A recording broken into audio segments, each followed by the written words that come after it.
Okay, I want to introduce you to what's happening down here at Merryhue Farm, down at the Roundhouse and World War One field kitchen. The guys, the veterans this morning, we've done a series of stews and soups which were around in the World War, First World War. We've got a series of stews, i.e. we've got a black pudding and potato stew, a split pea stew and a corned beef stew. Okay, and then we're going to get lots of the youngsters which are in at the workshops around the site today, commemorating Remembrance, to come down and taste some of the stews, etc., and to meet some of the veterans.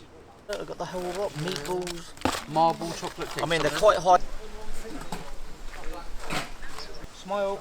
That's a good girl. Me in the way, not you. Standard tank was the Panzer IV. Oh right. This was a Panzer VI. Come on, Corey. Still your boots, mate. You never know when you want to breathe. There's loads of stuff first, quickly. And then get it on there just to simmer. Water for another brew. Northern meal. Okay. Corned beef hash.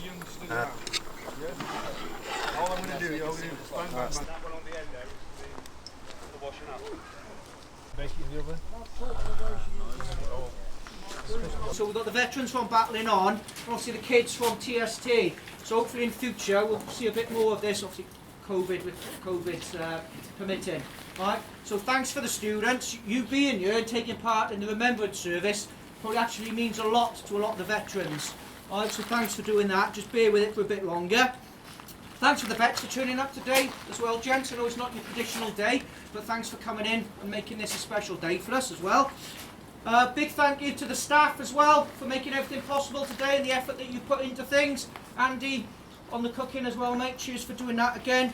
And then Brian will be playing the last post for us a little bit later on. And if you never witnessed the last post being played live, it's quite a moving piece of music. Alright, so you're fairly honoured to listen to it live. Alright, so thanks for coming along today, Brian, on that. So, the Remembrance Service itself, it was over 100 years ago this morning at 11 o'clock, 1918, that the First World War armistice was signed, right, ceasing hostilities. The following year, in 1919, on the same day, King George V said that everybody in the nation of the UK should take 2 minutes to remember all of those that have died in the First World War. And that's how Remembrance Day came into existence, if you like. Now it has its origins in World War I, but since then it's obviously been World War II, other conflicts, and then more recently places like Afghanistan. So Remembrance Day actually incorporates all of the conflicts and all of the servicemen that have lost their lives in service. So to honour that, when I read the Roll of Honour later, I'll read out the names of the soldiers that were killed in World War I from the local parish up the road in St Eve, just down from Pensilver. And the last 3 names are 3 of my colleagues that were killed by a suicide bomber in Afghanistan in 2008. So that combines the spectrum of operations there. So they'll be the names that you'll hear a little bit later on. Following that, one of the veterans, Matt, will read out what's become known as Binion's Lines. It's commonplace in a lot of remembrance services now, especially for military personnel. It's actually a full-on poem of several verses, but you'll recognise some of the lines that's come out in verse 4 that Matt will read a little bit later on. There's also a local connection with Binion's Lines as well, because the fella that wrote it, Lawrence Binion, actually wrote it while he was sat on the cliff tops looking out to sea in 1916 in Pentir, just outside of Polzeth. So there's a bit of a Cornish link there to those lines. Following on from Matt's reading of that, Brian will then play the last post. The last post has its origins, I don't know if you know this, Brian, I didn't when I researched it, but from 1750. Alright, back in those times, servicemen couldn't or didn't wear watches, so they didn't know what time of day it was, and obviously for you kids now, they couldn't ask Alexa either. Alright? So the bugler used to sound off at key timings throughout the day. The first one being Reveille in the morning to wake everybody up. There'll be one at lunchtime to let everybody know that it's lunchtime. And then towards the evening, at the end of the day, they then placed something called the first post. That was to let everybody know, all the soldiers know, that the inspecting officer was going to walk around the site, the barracks, inspect all the sentries, make sure it was secure, and once this was secure, the bugler would then sound the last post, and everybody knew it was shut down and the camp was secure. The Navy, if you've ever been on a ship before, still does the same process of waking people up in the morning and sounding off by the boatswain's pipe in the evening of when the captain has done his rounds and the ship is secure of an evening as well. So that was the origins of the last post. It had nothing to do with death and funerals. Right? But as the sort of British Empire grew and soldiers were deployed overseas, it took a long time, and sometimes it never happened, where if somebody died, for them to be repatriated back to the UK. So they were buried in situ in the country where they were killed. Because there was no funeral music that's commonly associated in funerals, the buglers would step up, and what they used to play was the last post to signify that the soldier had done his last duty and it was now the end of life. And then there'd be a 2-minute silence, which is what we'll do today, and then he will play Reveille, the wake-up call, meaning that he will be reborn, the soldier will be reborn into the afterlife. So that's what you're going to hear a little bit later on. And then, once we've done that, and Brian's played Reveille, I'll hand over to Ozzy, and he'll say a couple of words, and then that'll be the sort of closing of this little ceremony. Alright, so I'll just read out now the list of names of the lads that were killed in World War I from the local parish.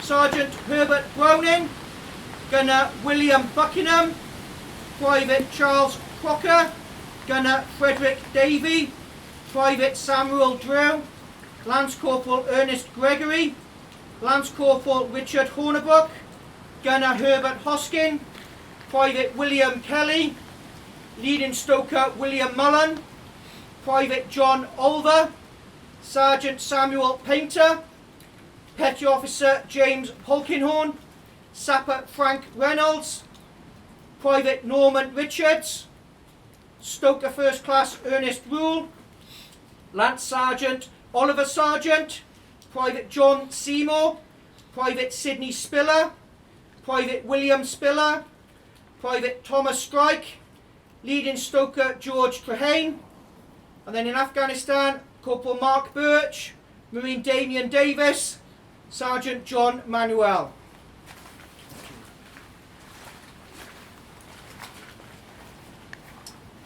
They shall not grow old, as we that are left to grow old. Age shall not weary them, nor the years condemn. At the going down of the sun, and in the morning, we will remember them.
Okay, just like to say a few words, everyone, on behalf of Nikki and the Board of Trustees of Battling On, TST and Work Skills Southwest.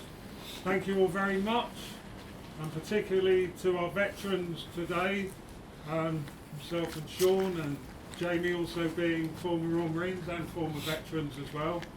So thank you very much. And as Jamie said right at the very beginning, this is the first year in the number of years that I've been here to see students and veterans come together. How fantastic that actually is. So I hope you all learn from each other today, and all the fantastic things that I've seen up the top and I've seen you young people taking part in. Some of you I know are going to learn a little bit more about the Commonwealth and what that actually means. And for me that's really important, that you take away some of what you learnt today and remember that it wasn't just Great Britain that took part in World War I and World II. There was a huge, great Commonwealth behind it as well. And my father and some of my own family were behind that as well. So let's not forget. And they're not also forgotten in the history of all the conflicts that have happened around the world in search of peace. So thank you all very much for this afternoon. To Brian, thank you very much. To Matt, cheers mate, even though you're RAF, we'll forgive you. That's many thanks mate. But you veterans, honestly, it's a great honour for me to see you here today. To the young people taking part, thanks very much. And I know if Nikki was down here, Nikki would be in tears talking to you now. So on behalf of Battling On behalf of Transferable Skills Training and Work Skills Southwest, on behalf of all the Board of Trustees and from Nikki and Katie, thank you all very much indeed.